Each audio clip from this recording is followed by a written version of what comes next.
बिस्मिल्लाहिर्रहमानिर्रहीम। अस्सलाम वालेकुम दोस्तों, आज के इस वीडियो में हम आपको हज़रत इमाम हुसैन रज़ी अल्लाह ताला अन्हु और एक सफ़ेद कबूतर का ऐसा वाक़या बताने वाले हैं जिसको सुनकर आपकी आंखों में आंसू आ जाएंगे। इसलिए आप इस वीडियो को आखिर तक ज़रूर देखें। और अगर आपको हज़रत इमाम हुसैन रज़ी अल्लाह ताला अन्हु से सच्ची और पक्की मोहब्बत है तो कमेंट बॉक्स में या हुसैन लिखकर अपने दोस्तों में शेयर भी कर दें ताकि और भी लोगों के पास ये वीडियो पहुंच जाए। तो चलिए दोस्तों शुरू करते हैं। 61 हिजरी 10 मुहर्रम के दिन करबला के मैदान में जब हज़रत इमाम हुसैन रज़ी अल्लाह ताला अन्हु का सर मुबारक तन से जुदा कर दिया गया, यानी कि जब हज़रत इमाम हुसैन को शहीद किया गया तो अचानक पूरी आसमान में अंधेरा छा गया। लोग सोचने लगे कि शायद रात हो चुकी है। आसमान में तारे आपस में टकराने लगे। कहा जाता है कि उस वक्त आसमान से खून की बारिश हुई थी, यानी कि हज़रत इमाम हुसैन के गम में आसमान भी खून के आंसू रोया था। और यही नहीं, आसमान में जितने भी फरिश्ते और हूरें थी सब के सब रोने लगे थे। दोस्तों, 61 हिजरी 10 मुहर्रम की शाम को एक सफ़ेद कबूतर करबला के मैदान के ऊपर से गुजर रहा था। उसने देखा कि करबला की तपती हुई ज़मीन पर नवासाए रसूल सल्लल्लाहु ताला अलैहि वसल्लम का जिस्म मुबारक मैदान में तन्हा पड़ा है। वो कबूतर चीखता हुआ आसमान से उतरकर ज़मीन पर आ गया और उसने अपने आप को हज़रत इमाम हुसैन की खून मुबारक में तर कर लिया और वापस उड़ गया। फिर वो कबूतर उड़ता हुआ मदीना शरीफ जा पहुंचा और तवाफ के जैसे अंदाज में हुजूर सल्लल्लाहु ताला अलैहि वसल्लम के रोज़ाए पाक के इर्द गिर्द चक्कर काटने लगा। उस कबूतर के परों से खून के कतरे टपक रहे थे। मदीना के लोगों ने जब उस कबूतर का ये हाल देखा तो वो हैरान और परेशान हो गए और अब आपस में बातें करने लगे कि आखिर ये मामला क्या है। उसके बाद जब मदीना के लोगों को हज़रत इमाम हुसैन रज़ी अल्लाह ताला अन्हु की शहादत की खबर मिली तो उन लोगों को समझ आ गया कि सबसे पहले ज़ाहिरी तौर पर हज़रत इमाम हुसैन की शहादत की खबर बारगाह रसूल तक पहुंचाने के लिए ये सफ़ेद कबूतर हाजिर हुआ है। इसलिए बुजुर्गों ने इरशाद फरमाया है कि इस दुनिया में जो सफ़ेद रंग के कबूतर हैं वो उसी कबूतर की नस्ल से हैं। इसी वजह से अल्लाह ने इन सफ़ेद कबूतरों में इतनी शिफा और बरकत रखी है। दोस्तों, तारीख में लिखा है कि मदीना से बाहर एक गांव में सियान नाम का एक यहूदी रहता था जिसके एक लड़की थी जो ज़ाहिरी शक्लो सूरत में तो बहुत अच्छी थी, मगर उसको अचानक गौहर का मर्ज हो गया जिससे उसके दोनों हाथ और पैरों ने काम करना बंद कर दिया, यानी कि वो हाथ और पैरों से माजूर हो गई और साथ में उसको दिखना भी बंद हो गया, यानी कि वो नाबीना हो गई।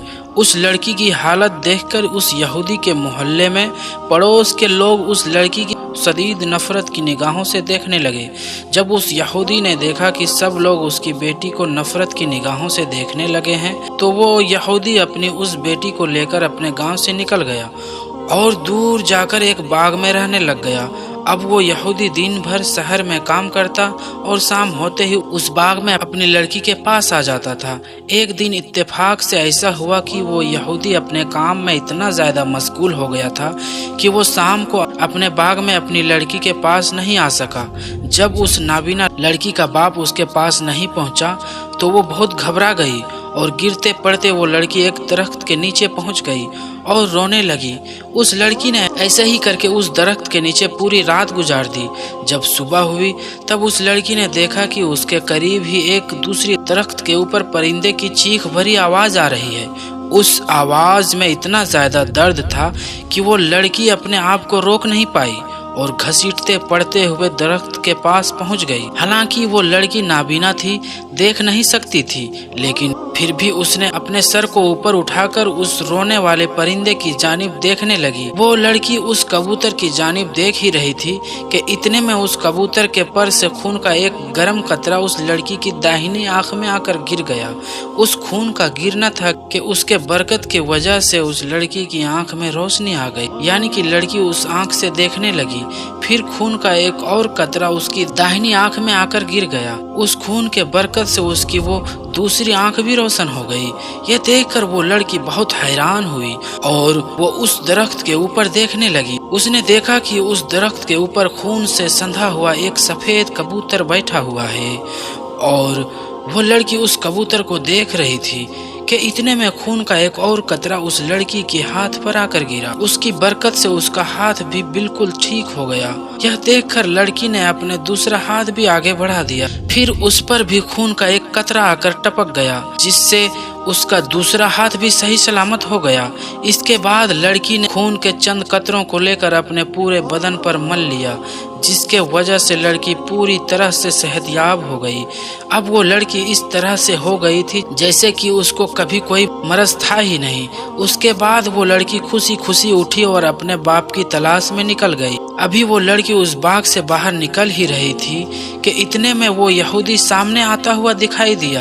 وہ یہودی اس لڑکی کے پاس آ گیا، مگر وہ اپنی اس بیٹی کو پہچان نہ سکا۔ یہودی اس لڑکی کو اجنبی سمجھ کر پوچھنے لگا کہ اے لڑکی، تو کون ہے اور اس باغ میں کیا کر رہی ہے؟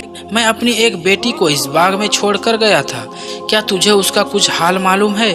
میری وہ بیٹی کہاں گئی ہے؟ کیونکہ اس باغ میں جس جگہ میں اس کو چھوڑ کر گیا تھا وہ وہاں پر نظر نہیں آ رہی ہے۔ لڑکی یہ سن کر خوشی سے رونے لگی اور کہنے لگی، بابا، کیا آپ نے مجھے نہیں پہچانا؟ میں وہی آپ کی وہ اپاہج لڑکی ہوں جس کو آپ اس باغ میں چھوڑ کر گئے تھے۔ یہودی یہ سن کر بہت حیران ہوا اور اس کو اس بات کی اتنی زیادہ خوشی ہوئی کہ وہ وہیں پر بے ہوش ہو گیا۔ کچھ دیر بعد جب وہ یہودی کو ہوش آیا تو اس لڑکی نے اپنے باپ سے سارا واقعہ بیان کر دیا اور اپنے باپ کو یعنی اس یہودی کو اس درخت کے نیچے لے آئی جس کے اوپر وہ سفید کبوتر امام حسین کے خون سے سندھا ہوا بیٹھا تھا۔ وہ کبوتر ابھی بھی اس جگہ پر بیٹھا ہوا ویسے ہی دردناک آواز نکال رہا تھا۔ یہودی نے اس کبوتر کے جانب مخاطب ہو کر کہا، اے مبارک پرندے، تیری اس دردناک آواز کے پیچھے کی وجہ کیا ہے؟ اور تیری پروں سے ٹپکنے والا مبارک خون کس کا ہے جس میں اللہ نے اتنی برکت رکھی ہے؟ اس پرندے کا اتنا سننا تھا کہ اللہ نے اس پرندے کو اتنی قوت عطا کر دی کہ وہ حکم الہی سے کلام کرنے لگا اور کہنے لگا، اے یہودی، ہم پرندوں کا ایک قافلہ فلاں جنگل میں بیٹھا ہوا تھا۔ ہمارا یہ معمور تھا کہ ہم صبح اپنے گھونسلوں سے نکل کر دانا پانی کی تلاش میں نکل جاتے تھے اور دانا پانی حاصل کرنے کے بعد شام کو واپس اپنے گھونسلوں میں آ جاتے تھے۔ ایک شام کو ہمارا قافلہ واپس اپنے گھونسلوں میں لوٹ رہا تھا کہ اتنے میں ہم نے ایک ندا سنی کہ نواسہ رسول صلی اللہ تعالیٰ علیہ وسلم کو کربلا کی تپتی ہوئی زمین پر شہید کر دیا گیا ہے۔ ان کا سر مبارک قلم کر کے ظالم اپنے ساتھ لے گئے ہیں اور آپ کا جسم مبارک کربلا کے میدان میں تنہا پڑا ہوا ہے۔ اور آواز آئی، اے پرندوں، تم اپنے گھونسلوں میں آرام کرنے جا رہے ہو؟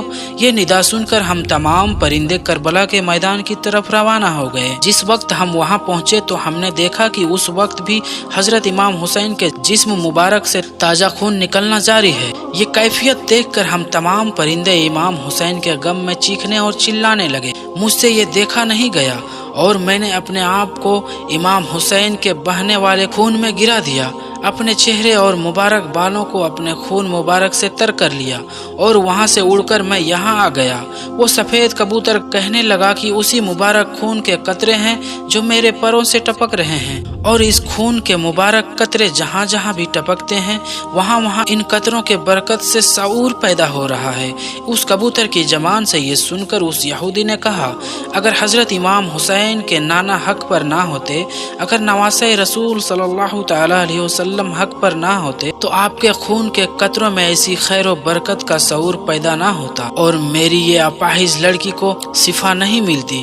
اس کے بعد میں وہ یہودی اپنی اس بیٹی کے ساتھ میں وہیں پر کلمہ پڑھ لیا اور مسلمان ہو گیا۔ اور پھر جب بھی کوئی اسلام قبول کرنے کی وجہ پوچھتا تو وہ اس واقعے کو پورا تفصیل کے ساتھ بیان کرتا۔ اللہ اکبر۔